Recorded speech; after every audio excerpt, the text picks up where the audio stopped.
Vous utilisez déjà Microsoft Forms ou Google Forms pour vous créer des outils, que ce soit des petits questionnaires, un petit quiz ou encore un outil pour recueillir des traces. Et là, vous dites, j'aimerais ça faire un peu plus. D'ailleurs, vous avez regardé du côté de Kahoot, Quizzes, Mentimeter, WhoClap, et vous dites, il y a des choses intéressantes, en particulier de pouvoir avoir un chronomètre. Est-il possible de faire la même chose avec Microsoft et Google? Ben oui. Après un petit truc, là. Mais oui, c'est possible. Si ça vous intéresse, restez avec nous.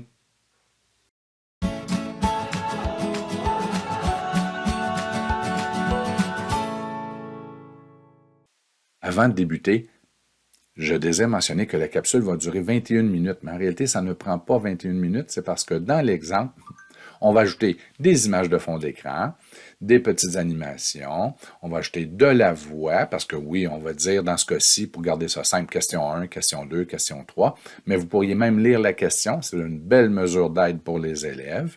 Ensuite, on va ajouter un chronomètre, des diapositives de rétroaction. En gros, on est allé avec pas mal le kit suprême. Donc, pour essayer de rivaliser avec les outils tels Kahoot. Mais vous pouvez garder ça beaucoup plus simple si vous le désirez. Donc, la capsule est longue, mais c'est parce qu'on voit à peu près tous les scénarios, ce qu'on peut faire avec ça, et vous pouvez même en faire plus. Donc, amusez-vous bien. Bien oui, il est possible d'ajouter des fonctionnalités supplémentaires à nos forms. Il va falloir faire un petit tour de passe-passe, comme on dit, mais c'est possible. Évidemment que d'ajouter un chronomètre pour une activité ludique, ça ne rend l'opération que plus comique. On essaie d'éviter ça en contexte d'évaluation. Nos stressés, nos anxieux le sont déjà suffisamment sans avoir un chronomètre qui passe à chacune des diapos. Mais quand même, c'est possible de faire quelque chose de très bien. Allons-y. Pour la démonstration, je vais utiliser les outils Google uniquement pour une question de rapidité, mais vous pouvez faire exactement la même chose avec les outils Microsoft. D'accord? Donc, je vais me diriger dans mon Google Drive dans ce cas-ci. Si vous êtes avec Microsoft, vous allez du côté de OneDrive. Vous pourriez faire le tout directement dans Teams ou dans Classroom, mais je suggère de vous rendre dans votre lecteur, dans votre Drive, de vous créer un dossier. Dans ce cas-ci, je l'ai intitulé Questionnaire. Et dans ce dossier-là, je vais créer mon questionnaire et le fichier qui va venir avec. Regardez bien. Donc, non, dans Google Forms, dans Microsoft Forms, il n'est pas possible d'intégrer des chronomètres à chacune des questions. Mais on peut le faire dans un fichier PowerPoint ou dans un fichier Google Slides. Donc, allons-y. Je vais créer mon formulaire. C'est la même chose du côté de Microsoft. Vous créez un formulaire. On va lui donner un titre.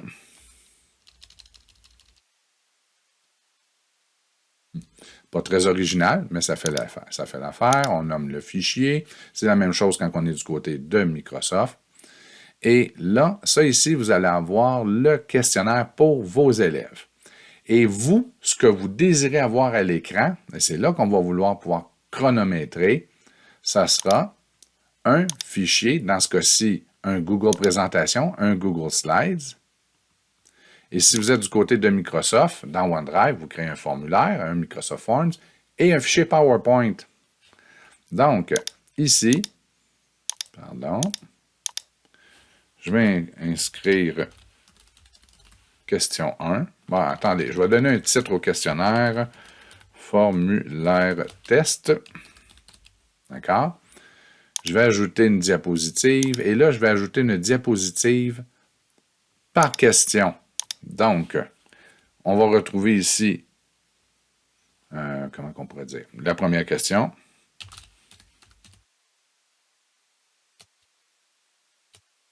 Bon, OK, on donne la question.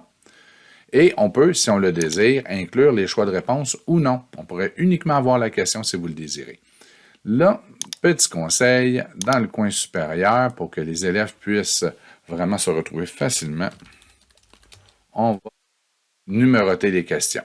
Donc, question 1, et on pourrait faire la même chose pour la question 2 et la question 3. Donc, on comprend le principe. On numérotera les questions. Maintenant, je retourne du côté de mon formulaire. Je vais avoir la première question. Donc, question 1. Et là, je n'écris pas la question. Je n'écris que question 1 et je donne mes choix de réponse. Donc, allons-y.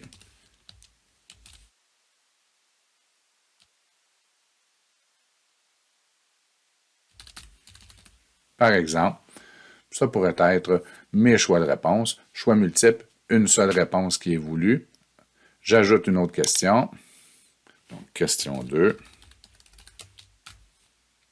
Et je poursuis. Bon, là, dans ce cas-ci, ça pourrait être oui, non.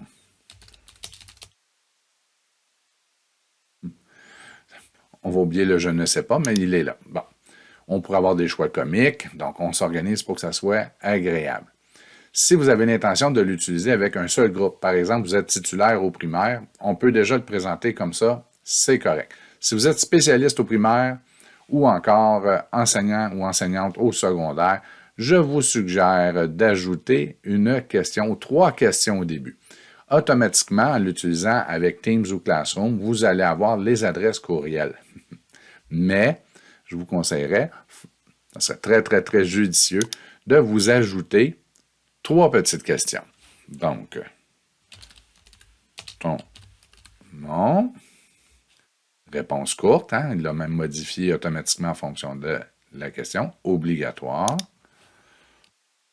ton prénom, il reconnaît que c'est une réponse courte pour ton prénom, et ensuite,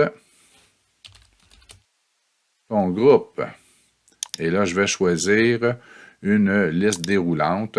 Et là, dans la liste, je pourrais avoir le groupe 301, 302 et 303, par exemple. Et là, je vais déplacer ces questions-là au début.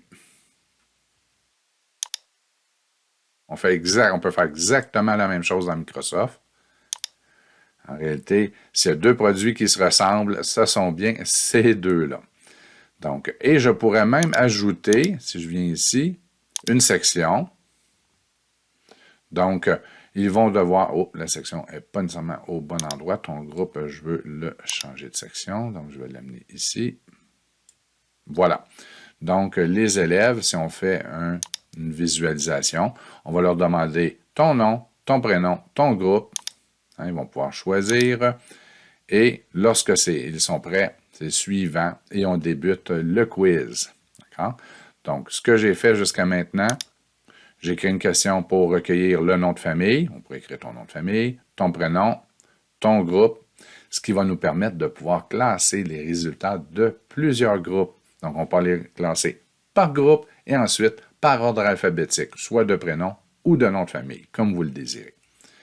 Maintenant, j'ai mes questions, question 1, question 2, et en réalité, je pourrais même avoir une question 3, donc allons-y, on va la dupliquer.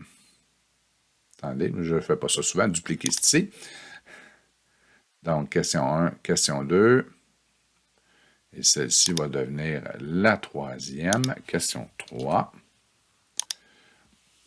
Et je serai prêt, hein, comme c'est là, à l'utiliser. C'est vraiment ordinaire comme présentation. C'est loin de ressembler à Kahoot, c'est certain. Mais quand même, on peut faire de quoi avec ça. Les paramètres, vous pouvez convertir en questionnaire si vous désirez qu'il y ait absolument des bonnes, mauvaises réponses, mais ce n'est pas nécessaire. Mais si vous le voulez, vous pouvez. Et dans les réponses, regardez, collecter les adresses de courriel, on va le faire, uniquement si elles sont vérifiées, d'accord? Est-ce qu'on envoie une réponse? On laisse ça désactiver, on veut juste faire un petit quiz, mais vous pourriez le faire. Permettre la modification des réponses, certainement pas. Réserver le formulaire aux gens de votre domaine ou des domaines de confiance, oui, mais en réalité, si vous distribuez dans Classroom, il n'y aura pas d'enjeu là.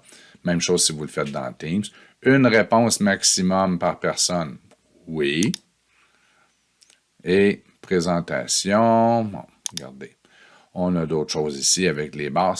Prenez le temps de faire le tour, mais les paramètres par défaut, généralement, font bien l'affaire. Et voilà. Donc, on est certain d'avoir l'adresse courriel, on est certain d'avoir le nom de famille, le prénom, le groupe de l'élève, et ensuite, il va répondre aux questions. Ici, dans la section, on pourrait lui donner un titre.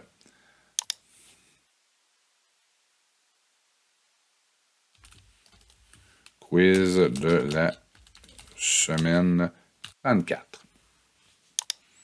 On peut faire la même chose dans Microsoft. Maintenant, je retourne à mon document ici, Google Slides, Google Présentation.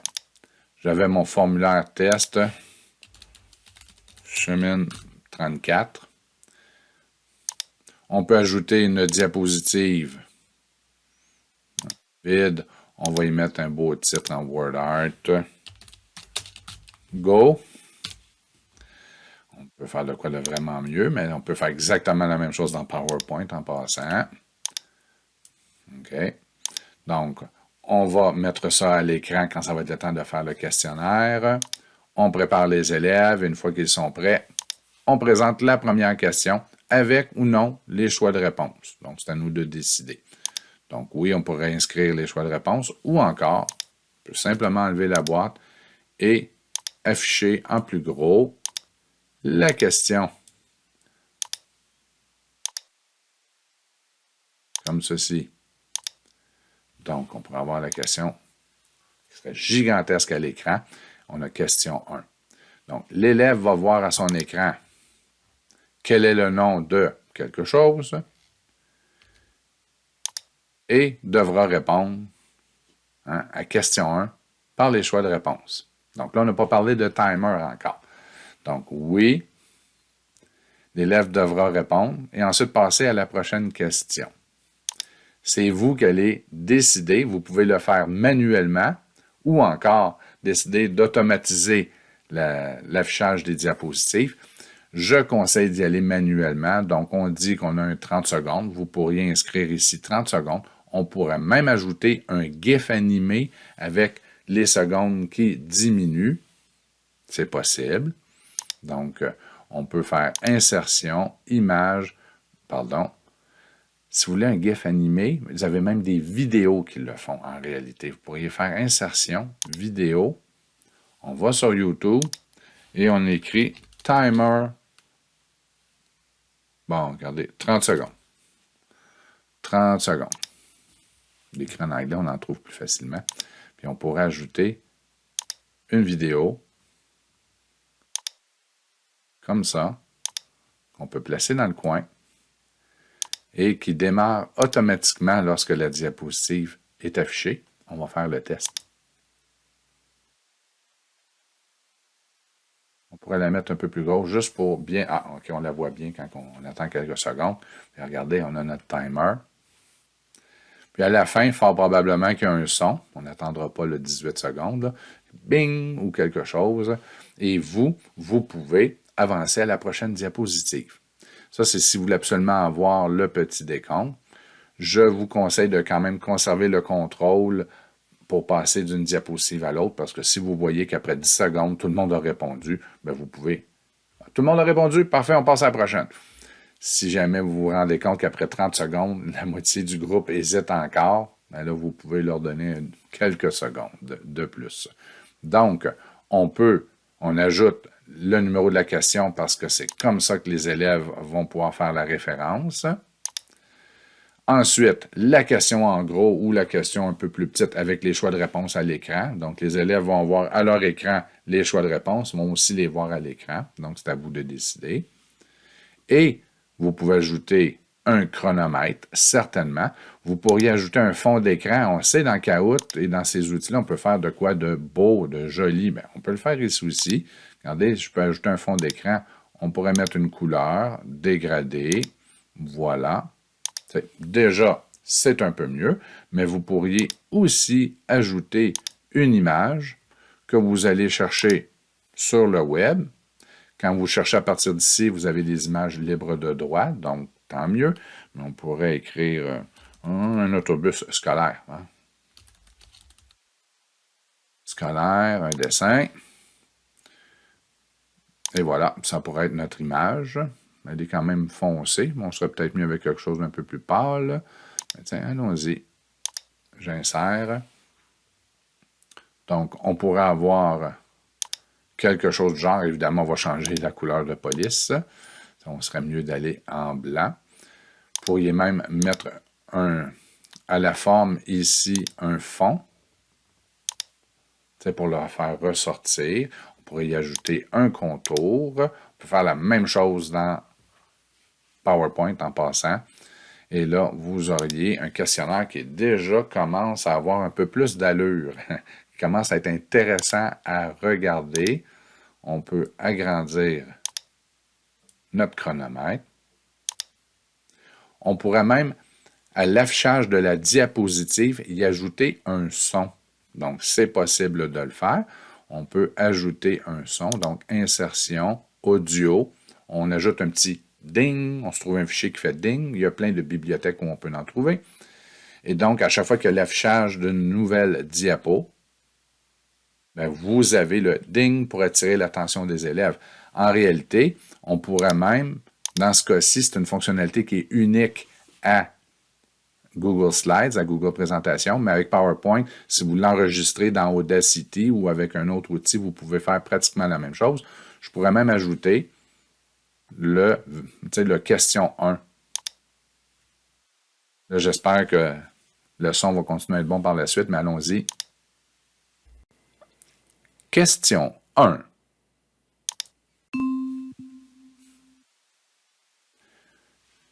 Et voilà, je vais insérer le question 1. Des fois, on a un message d'erreur parce que faire un enregistrement dans un enregistrement, ça n'est jamais une bonne idée. Mais ça a bien fonctionné, tant mieux. Bon, je vais l'arrêter, vous avez compris. Bon, et voilà. Et là, je pourrais prendre le petit haut-parleur. Ben, je vais le laisser là, mais on pourrait le déplacer, l'amener à côté de question 1 et de faire automatique. Donc, écoutons ce que ça donne. Question 1. Vous avez votre beau chronomètre, vous avez la question. Ça, c'est ce qui va être présenté au moniteur interactif, au TNI. Et vos élèves, eux, vont devoir répondre sur leur appareil. On va avoir les choix de réponse. Bien d'agrémenter nos formulaires, n'est-ce pas? Donc, et là, ce n'est qu'une version de base. C'est presque sans limite ce que l'on peut faire parce que vous pourriez, après chaque question, avoir une diapositive de rétroaction. Vous savez, les petites animations qu'on a dans Kahoot avec le bonhomme qui est heureux. Bien, pourquoi? On peut faire exactement la même chose ici. On pourrait ajouter une diapositive. Regardez, si je veux garder le format, je vais simplement dupliquer. Et ici, inscrire. Bravo. Et faire notre rétroaction. Tu sais, on peut ajouter, évidemment.